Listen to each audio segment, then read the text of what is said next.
kilala nyo ba ang gulay na ito? Puso-puso o sabidugong ang tawag nila. Iginugulay sa bagoong. Yan. Kapait po ba ito, ate? Hindi po. Parang lasang munggo.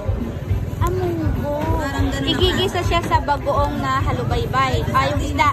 Like sa sardinas. Ilalagay siya sa sa inihaw na isda. Ayan, galing. For first time. Dinagang baboy. Ano yung puno na to? Punong malaki o baging? Bagay po yan.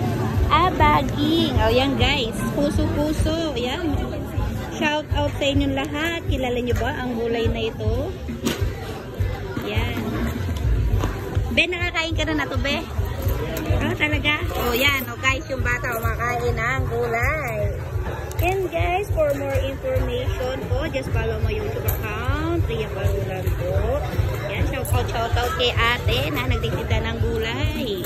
Ang pahaba ng buhay. Masustansya po yan.